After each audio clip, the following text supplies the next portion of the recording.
And you're still watching Prime Morning. It's a Wednesday, and anytime it's a Wednesday, you know we bring you the big interview. Now today, when I posted the flyer on my page, my goodness, the kind of comments I got in, I know you are all geared for conversation. So you know what, today probably we should do something different. Send in your messages to us, and we will ask them on your behalf.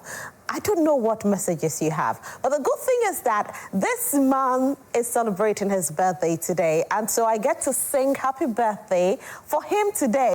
On social media, there are so many ways to sing the happy birthday to you. There's all of that. Ladies and gentlemen, in our seat this morning is the one and only Member of Parliament for Asin South constituency. He's here. He's a second-time parliamentarian, and of course, third time. Wow, congratulations. And he is seated here for the very first time, though. His name is Reverend Ntim Fordjour. Good morning, Rev. Good morning, Rosaline. How are you? I'm great. I'm excited to be on your show. And thank you so much for honoring us. And that version of the happy birthday rendition of yours is special. It's special, yeah? Really? Don't worry, I'll sing it better even before we end the show. But, you know, most people, most of your colleagues would prefer to be called honorable, but for you, it's always been the Reverend. Yeah, I even prefer Fordjour. Really? Yeah, Fordjour. Why? It's nice that way, simple. Yeah, easy to say. Easy to say? Yeah. But the Rev has been it for you too. Yeah, the Rev has been my calling. It's been a great honor, you know, working in the vineyard of the Lord. It's such a great honor. But I don't want to go by the title of it, but the work of being called to work in the presence of God. How long have you been a Reverend Minister? For 12 years now. Whoa! 12 years. How did it happen? Well, just by the grace of God. My bishop, my father in the Lord, Bishop N.H. Boy, the General Overseer and founder of Victory Bible Churches International, I'd been under his mentoring, his sonship and grooming from elder. I even started from campus pastoring. Okay. From CCF in those days, and Bishop Asari closely, you know, mentoring us and bringing us up in the Lord. Then I moved to Accra, and then served under Bishop Takia Boy, and at the time appointed, I got honored and elevated to be ordained as a Reverend Minister, started off a branch of Victory Bible Church in East Legon, and that is what we've been serving since. So you are the head pastor there? I'm only a resident pastor. Oh, you're a resident pastor? Yes. But resident pastor? Senior pastor of the branch. Yes, of that branch? Yes. Yeah, so you're more or less like the head pastor of that branch. Yeah. So you preach every Sunday morning? Yes, almost every Sunday. How do you combine that with politics? It's the grace of God. The two are equally time-consuming, you know, to do politics and to do the work of God. They are both challenging, even if you do them individually. So to combine them and to have come this far, it's just by the grace of God and His mercies. So you're on the pulpit every Sunday? Almost every Sunday. But there are times when you have to move out on assignment, maybe you're traveling out of town, going to the constituency on campaign or some tour around the country, and you're unable to be present in Accra. And on such occasions, I have very able assistants, associate pastors, who Reverend Romels, Reverend Reeves, and my wife, who have been a lady pastor, a lady Tracy. Your wife is also a pastor? Tracy, who have, yes, very, they've all been supporting. I have a strong team who supports whenever I'm unavailable. That's great. Yeah. Now, talking about that, you went, or you became a politician at what age? Well, maybe I'll start counting from the time I contested for primaries. I think I was about 27, 28 when I won the primaries to contest as a parliamentary candidate. And that's when it all started. You won this primaries in like 2014 or 2015? 2015. Yeah, 2015. And so you came to Parliament in 2016. Yes. During that election. So you were actually inducted into Parliament in 2017. January 7th, 2017. What got you into politics? I'd never really thought I was going to be in politics. I thought I was just going to do the little I could to help my people and then do my business. I was into entrepreneurship, but fundamentally as a mineral engineer, mineral processing, mining. That's what I studied. Worked briefly in the mine and then took off my company. Went on from humble beginnings and God was very gracious. So it expanded really fast. So I thought I was just going to do my business. And then whilst at it, I got called and ordained as a minister of the gospel. So I was doing business and doing the work of God, and I thought those were enough, enough troubles, enough challenging to deal with. Then a friend, Bafo, comes and says, you have to go and contest because your constituency, Asin South, where I was born, where I grew up, where I went to secondary school, pretty much a lot of my life has been there. The MP, my predecessor, the respected Honorable Professor Phoebe, is retiring after 16 years in Parliament. I haven't been cabinet minister for about 8 years. So we need a replacement. We think it should be you. He introduced me to Mr. Presidenis, who is now the chairman of Central Region MPP. At the time, he was the Central Regional Youth Organizer. So they persuaded me. I thought about it, I prayed, and I consulted my bishop, my other pastors, and my prophet friends, and then the leading of the Holy Spirit, our God, was in tune with the counsel they gave. So though initially reluctant, but I had to, and was so close. It was just a day when I took the decision to contest. It was just a day to the close of nominations, just 2 months to the primary. So I came in quite late. Wow. And there were already 5 people, very astute politicians, 2 of them very successful professors, the other 2 successful businessmen, very experienced politicians. I came in very late. Everybody said that, oh, you're a nice young man, but you have come too late. So you just try it. Next time we'll consider you. And then God showed up. We fought hard. We prayed hard. And then we won. We won that victory was amazing. It was amazing. It was 58% victory.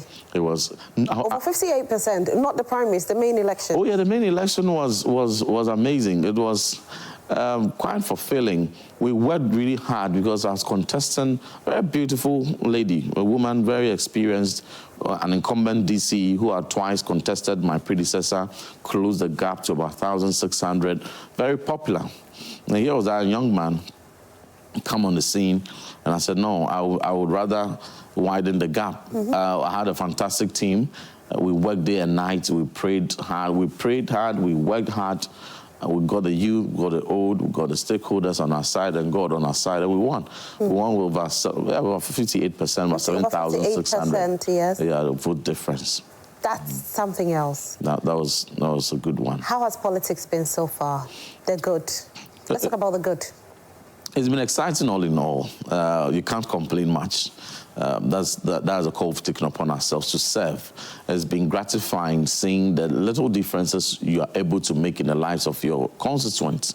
And then at the national level, the little contribution when I became the Deputy Minister for Education, we're able to support my minister and the president, the vice president, to be able to make, it's quite good. When I got into Parliament in 2017, prior to that, I went through visiting 246 communities within my constituency, Asin South, a very, very rural constituency, proudly rural. There were a lot of plethora of challenges, from network telecommunication access that was inadequate, to health facilities, to school buildings. My predecessor built a lot of school buildings, but there was still a lot more to be done. Road network, the general level of education, jobs, a number of them. And so I knew I had a lot of work to do. We had 50 communities that didn't have access to telecommunication access at the time I was campaigning, including my own hometown where I was born, where I finished my elementary school before I went to secondary school. So I had to work very hard, take advantage of the great policies President Akufo-Addo had put in place on the rural telephoning, and ensure that we got, at the time, as we speak, we have connected more than 36 communities. And so my village, for the first time, could make a call without having to go somewhere in a certain area I wouldn't want to mention. Oh, that's nice. When I became Member of Parliament in this 21st century. No wonder they gave you a third term. My people have been really kind, and they've seen the things we've done around health, we've done around education, we've expanded the road network, quite apart from the main road, the N8 from Cape Coast to Kumasi. that cuts across our constituency, cuts through our constituency, that had asphalt. We didn't have any bitumen surfacing, except for some few kilometers from Yankumasi to Jakan, which was even dilapidated. But now we can boast of a lot of networks, road networks that have been reconstructed, upgraded. Asimanso to Ocheso to Hasoze has upgraded bitumen surfacing. We've done some part of Onwa to Adiemra. We are not done yet completely, but halfly we're done. We've also done all the 32 kilometers bitumen surfacing from Edubiasi to Homahon, all the way to Didnt to Ando. And we are busy constructing. We started from last year, and in about 6 months, we should be able to complete, which is about 50 kilometers in all, from Yankumasi to Jakan to Amwabeng, Abase to Yambebu, and then you're not leaving that place anytime soon, trust me, because if you've done all of these, the people cannot help but to vote you back into Parliament. No, I think that's a very good prophecy for a birthday gift. Now, the bad, you got popular, you know, this year. You became very, very, very popular. Really? I know, as Deputy Minister for Education, you did your best. You were hit with a few challenges in the ministry where, you know, we heard about the whole free SHS, the feeding and all of that. As Deputy Minister for Education, how are you handling it? Yeah, so being a Deputy Minister for Education the second term, I was really fortunate to be serving under an erudite Minister for Education, Dr. Sedutrum, and a visionary President, President Kufuor, and a Vice President that is so resolved in transforming the fortunes of our country through education. So brilliant initiatives we put together: STEM education, free SHS, foundational learning, ensuring we transform foundational learning, moving away from memorizing rote learning to actual practical, you know, education. So one of the great things I'm very proud of is the fact that we give the child of the poor and the child of the rich equal shot at life, equal opportunities to succeed in life through education. And I always recall my days in my village when I finished JHS with no hope of getting into secondary school, because from that humble background, not many of us very few could get into secondary education because cost was a real barrier. And so your aspiration even couldn't go beyond JHS. But some way, somehow, miraculously, we managed to get in there. We struggled to complete. A lot of my brilliant friends who also joined, they dropped out along the line because they couldn't pay up the fee. So for a president to say that I'll pay for everyone to get in, I thought he was solving the problems for many people like myself. Over 150,000 people that data says that were not able to continue because of costs and other barriers, and many more had opportunity to go.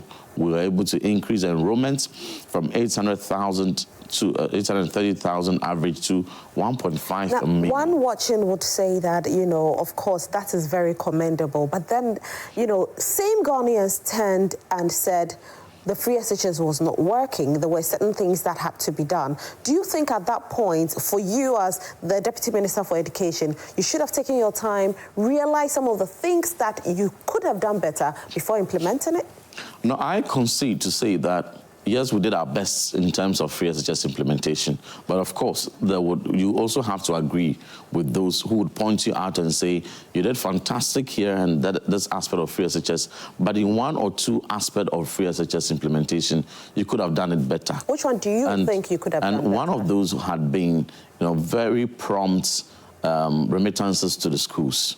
The headmasters had calls to make demands that we want to get the remittances, the recurrent expenditure, very promptly. We sent them, though we had some few arrears, but I think that listening to them and having a second chance, we should be able to send it more promptly than we did. And then there were also issues about food. What was the delay at that time? You know, most of the challenges to do with free SHS had to do with funding.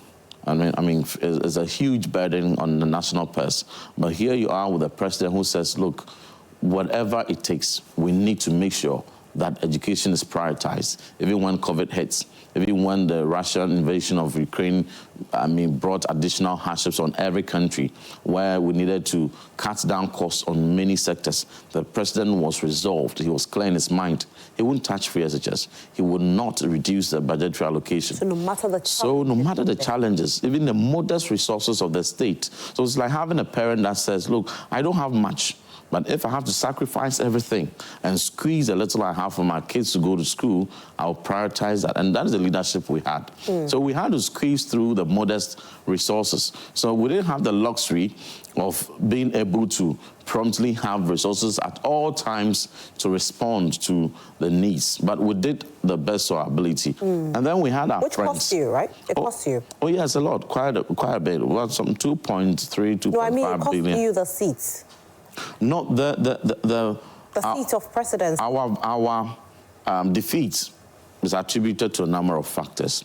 I will not say that we ran free SHS that bad. We're very creditable in implementation of free SHS, but I have to concede that there are some aspects we could have done better. Okay. And our friends came with alternative ideas. Initially, I said, brilliant. It was touching on some weaknesses in where we left off, proposing that even the food supply was a major challenge. They were not going to centralize the supply. We're supplying about 70% of the food, and then 30% was directly paid to the schools to buy for their perishables. They said, no, we are going to give them 100%. President Mahama, on many occasions, stood on the platforms and said, we are going to send all the money directly to the headmasters, so they'll go to the markets and buy their aponchin and buy their whatever and do aponchin kakra for them. And the students were excited. We're going to have aponchin kakra, and the headmasters were going to have the money directly. And I personally thought it was a brilliant idea if they were able to implement it. But again, I came back to predict that they would not be able to do it. And I said to Ghanaians clearly, boldly, that I'm not predicting doom, but President Mahama cannot fulfill that. And whoever becomes the Minister for Education will not be able to fulfill that promise. And clearly, I've been vindicated. We've been scammed. They came in, and the only thing they did in that regard was to send remittances directly to the schools for just 2 weeks. That could last them for 2 weeks. For all this while we've been in power for over 5 months, the only direct remittance they've sent to the schools is to take care of the school for only 2 weeks. And so quickly they came back and wrote a letter signed by the Director General of GES and said that now we are going back on our words. Now we are taking back all the food that would have asked you to supply directly, and the Ministry of Education is going to centralize it and will be supplying the food to you, and now we're only going to allow you to buy only 5 items. And then it comes back even worse than what we were doing. And I go like, but they said they were going to do better, but they're even doing worse than the weakness we had. So you see, sometimes when you are in opposition, you are so quick in criticizing certain implementation. Then when you get there, you begin to know the reality hits you, and then you begin to even fumble. I have a lot of questions. We have been vindicated. We even did I have a lot of questions for you. Better than NDC is doing it now. I have a lot of questions for you. I don't have that much time, but I want you to turn and watch what is on the screen right now. Oh, that's nice. Yes. So as you watch what is on the screen right now, we have... So I have some questions for you, like I said earlier. So the questions that I'll be asking you about your being that popular right now, because you're very, very popular, you know, and this year you've been super popular. The gold, the cocaine busting saga. You went to Parliament and you made Ghanaians aware that there was a flight that landed in Ghana. People called you all sorts of names. As a man of God, my first question will be, how did your wife take it? Yeah, that's a very, very intelligent question. I'm not popular. I don't think I'm popular, and I don't seek to be. I'm just doing my job. As a ranking member on Defense and Interior, it is a responsibility, very solemn one, to my nation to do the right thing, to be very vigilant and bring out certain things that are very critical to our security and to safeguarding the borders, making it very resilient to such illicit, transits. So We got credible intelligence, among other things, and the other two issues you even mentioned. National Security conducted a very important operation. They did it transparently. I gave them praises in the full glare of media. They went to Sapiman and raided warehouse, 12 containers, 20-footer containers filled with gold, currencies. And then they showed it to the whole world. And I thought that was a brilliant move. And I said, 2 months on, what are you doing? We don't have any updates. National Security NIB goes on a raid on the highway, Cape Coast Highway. They bust what, in the words of President Mahama, high-profile bust of $350 million worth of cocaine. That's huge. I've never had a thing like that in our country, ever. 350 million worth of cocaine, high-profile busts. A month on, no arrests had been made. No suspect had been arraigned before court. Whether the cocaine is in Ghana or had vanished, nobody knew about it. Then we also heard about NIB raid, operation that busted $150 million cocaine in Takrady, and they said allegedly the one behind it is one former NDC parliamentary candidate for Secondary. And yet nobody had arraigned him before court. No updates whatsoever had been received for 2 months. So we held a press conference, the minority side of Parliament, and I led it because the matter related to the defense and security. And then we raised questions. They should update us. But we also raised another question, which had to do with a credible intelligence with all the evidence we had and still have. You have the evidence? On every supporting claim to it, we have it. Okay. You know, when we initially put it out, the NDC and our friends on the other side thought that I was just thriving on hearsay.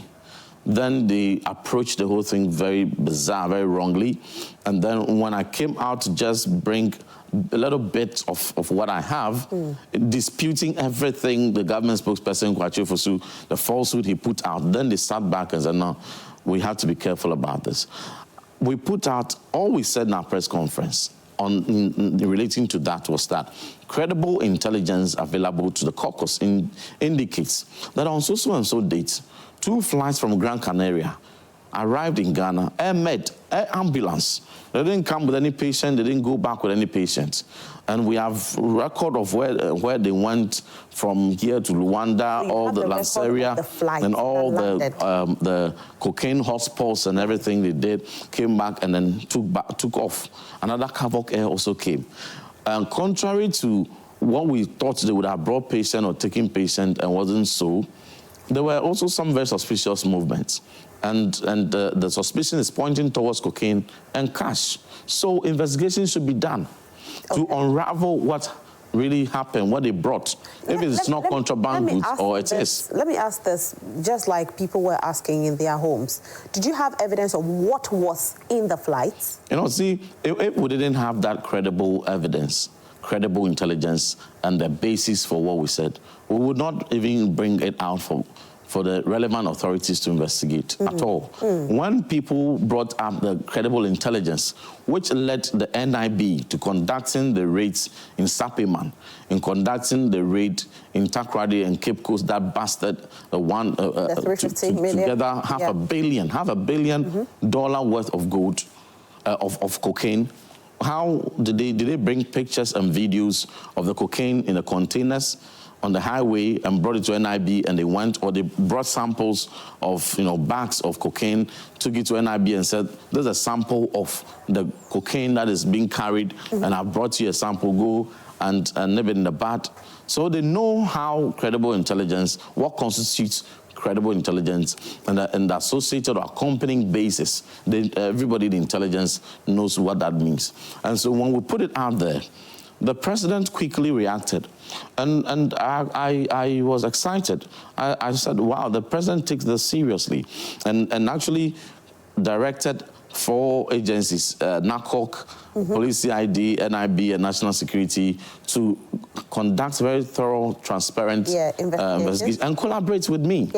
And so, as I collaborate with Honorable Ntim Fordjour, I was never invited. You were never invited at the time. Till today? No, so after they raided my house. Okay. So I took that post very seriously, and I thought the president meant it. So with the greatest of respect and regard for the president and the directive he had given, we did a press conference on the 1st of April. Second, the next day, I wrote a letter inviting all the joint committee and the agencies, intelligence agencies the president had directed, come, let's meet in Parliament so that whatever evidence I have, I'll give to you. I volunteer. I wrote in the letter. Yeah, you volunteered. Yes, you saw copies of that letter. And that even if my colleagues on the NDC side, the majority side, are even minded to be part of transfer, they can join that meeting. Ntim Fordjour, I think one thing that people want to know, the reason why you didn't put it out on social media. No, you see, the sensitivity of the information is such that we're talking about security. But once they can even assassinate people. But once you've opened no, you see, Rosalind, it's that sensitive. Okay. Even without releasing further details, they had sacked the CEO of Ghana Civil Aviation Authority, and they were threatening to dismiss the CEO of Ghana Airports Authority because of this. Because they thought that they had leaked some things to me, and I had no interaction whatsoever with them. You know for a fact that these persons were sacked because of this particular issue? Well, whatever reason else that their termination coincided with my press conference, they have to explain. Okay. But you see, there were NDC stalwarts who were on record, on radio, visibly, calling for the termination of the Ghana Airport CEO. Company CEO, the termination of her appointment, and citing that they think she has leaked things to me, and so they should sack her openly, clearly, for the records. Okay. So all these things were said and done. And so you needed to protect your source and not just irresponsibly release everything because you want to do some expose and put people's lives at risk. So did you finally get to sit with the NIA? Oh, yes, I did. Give them all the evidence? I did. But just a little recap, and I'll come to that. So the next day, just to demonstrate that I didn't intend to be malicious, I didn't intend to have any fame, I just gave in the best of intent and good faith, in having regard for the name of the country. So I wrote that all those should come for us to meet. If they had honored that meeting, I would have given them everything I had. That meeting would have even been done under oath. Because if you are meeting a joint security intelligence agencies, it's done under oath. Right after, you can't go and sit on any other media station to say anything, because it's under oath. They declined. NDC caucus wrote a letter, which is a public record, and gagged the meeting, said they would not allow that meeting to come on. The agencies will not be allowed to meet me. That's what are they running away from? Then the next day, we hear Kwachu Fosu speaking for the government on the Kosi saying that message the president put out there, he doesn't even mean it.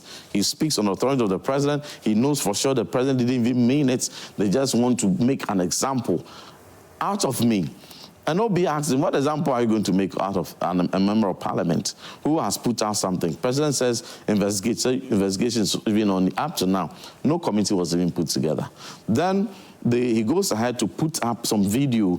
I think they didn't know how much I had at the time. They didn't know how much evidence you had? They didn't know how much. They just thought I was just peddling some speculation. Okay. So they go out there and stage some photo shoots. That one of the flights, they went the cover, they went and did photo shoots. The pictures that were on social media? It was still here. At the time they did it, the one they said it came and this is how we conducted the inspection and then it left. It was still here at the time. I would give you all the tracking. And so they went there and did photo shoots. So the pictures of the Air Med they showed was here. They were internet pictures.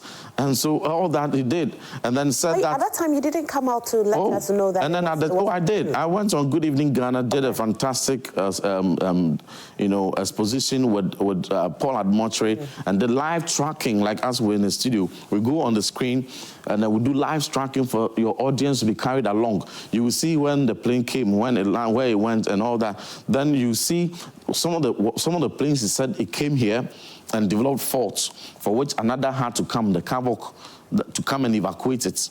That plane never even stepped here. For about 3 months, the last time it had activity was in December 18, 2024. And we showed it to the whole world. And then the Air Med, that is said it came here, the tire got spoiled, the engine, there was engine failure, there was gearbox, whatever. I have the activity log on that flight. What's the when I show it to you, you will see that those things were false. Then he said another Air Med came with ties with gearbox. You see, when you're talking about an ambulance cannot carry spare parts. If an ambulance carries spare parts, It's a violation of Ghana Civil Aviation Authority regulations. It is a violation of federal aviation regulations in America. They should, if what Kwachu Fosu said is true, Airmen should be facing prosecution in Ghana and America as we speak. So whatever it is they carry, they should come and say it. All right, so you've given them the evidence. So NIB came later on after they had raided my house, stormed my house in a very Rambo style, in a very embarrassing. You know, NDC had never embarrassed themselves the way they did when they entered my house. Okay. It has been, it's like, it was the height of their embarrassment. Okay, but Reverend Fordjour, I just want to know, unfortunately, because of time. Came without warrants. Because of time, I just want to know. Stormed my house, and then after they left, they couldn't arrest me and left. Then they wrote to Speaker, and Speaker approved. We met. They came to Parliament, just like every other MP is met. And then they were very sober, and I must commend that team, the head of legal and her team of operatives. They came. If that is how NIB works, then we'll have a lot to commend them. Okay. If that is how they should be working everywhere, the very terrible image national security and NIB has had will not be like that. Very professional, sober, and they were apologetic of all the excesses, those who did things, people, elements had done, all the armed thugs. But we had a very civil conversation. And I told them, look, if we had had this, if they had honored the invitation on the 2nd of April, would have had this, would have given them everything. Now they've poisoned the relationship, they've poisoned the trust. And so the way they allow the politicians to come and falsely debunk turns out is false. Whatever I give them in conclave, some politician can come and debunk it. So we are calling for a transparent inquiry, parliamentary inquiry, so that we carry the whole country along, live on air. That is then what we release everything. So that is what we are pushing for. So what is the current state of the situation? So that is what we have pushed for. So we are still pushing for that. And we are hoping that they will grant it. Okay. But yesterday when we opened the second meeting of the first session of the 9th Parliament, in the opening remarks of the majority leader, he never made mention. They are not even interested in such an inquiry. But whether they are interested or not, we will push for it. Okay. They push for cash for seats. He pushed for cash for seats probe parliamentary inquiry. And the government gladly accepted because we were so sure that there was nothing untoward that had happened, and it was an opportunity to exonerate ourselves. Okay, and so they should grant this inquiry. All right, but how did your church members take it? People were calling you Sofomoko and all. Yeah, so all those, when you have 78 million cedis allocated to the Office of Government Propaganda, it is expected they would, dish out some of these monies to people to go on social media to do some hatchet job, calling me all kinds of names. But I wasn't the least perturbed because I knew very well and had prepared that if you want to do the right thing, my daughter, very young daughter, my second one, asked me when they stormed the house, Daddy, what have you done? I said, nothing. But when you want to say the truth, be ready that some of these things will happen. So just be prepared that if you do the right thing, they will do all sort of things. My wife... Your wife? My wife was very disturbed. That why are they calling all these names? But again, she understands the nature of the job. Did she ask you to quit politics? No, because she supports me in standing the boldness with which I had to stand by the truth. Because the truth is what is most important. Standing by the truth, she was most gratified. And whatever else somebody feels you are doing that is exposing their ills, I can't sit down and watch. As a reverend minister, when we're already struggling with opioids, when our young men are devastated by these opioids on our streets, and to have $500 million worth of cocaine, $500 million worth of cocaine on our streets, are we doing any good to our youth? And it will benefit just a few people and destroy the entire country. I won't sit down and watch that to happen. All right, so Reverend Ntim Fordjour says he's not going to sit down for that to happen, and so he's going to fight to make sure that we get some sort of result from this cocaine bust saga. It's going to happen. They're going to raise it back in Parliament. Now, again, your picture in Parliament. You look nice in Parliament, though. Oh, thank you. Yes. Very much. You're always in suits? Not always. I'm mostly in African prints. Okay. Small. Is this how you dress all the time? Oh, yeah. That's a big surprise. Hello, Good morning, Honorable Fordjour Nkrumah. The finest and the respected Honorable Member of Parliament. Yes. For Ofansa Yorubi. How are you doing? Oh, I'm great, Honorable Nkrumah. Happy birthday to you. Thank you so much. On behalf of all your friends and brothers and sisters here in Parliament, we want to wish you a happy birthday. We want to encourage you on all the good work that you're doing. We want to tell you that we admire your courage with which you stand up and speak truth to power. And we'll continue to pray and support you in all that you do. We conspire to break into your soul and wish you a happy birthday on a day like this. This is really exciting and very surprising. I never expected, this to happen at all. And to have a man I respect so much, a man I have deep respect for, and a great man of integrity, one of the finest we have in Africa and the world. Honorable Nkrumah, to wish me live on the show. Yeah. This is a great honor. Thank you, and thank you, Honorable. Thank you so much, Honorable. Brotherly, what you don't know is that I sit next to him in Parliament House. So really? Yeah, next to. Oh, nice. Now, please invite me. I can be under the table. Thank you so much for joining us. So much. All right. Oh, you brought Honorable Nkrumah. Wow, that's big. We brought him on air to That's really big. So, yeah. Thank you so much, Honorable. All right. So we are celebrating Reverend Ntim Fordjour, the one and only, and he stands for truth. He speaks for truth, and once in Parliament, he will make sure that he does the right thing. He's there for the people of Asin South, but he's fighting for Ghanaians. Happy birthday to you. Happy birthday to you. That's much more than I expected. Happy birthday to you. Thank you so much. Happy birthday, Reverend Ntim Fordjour.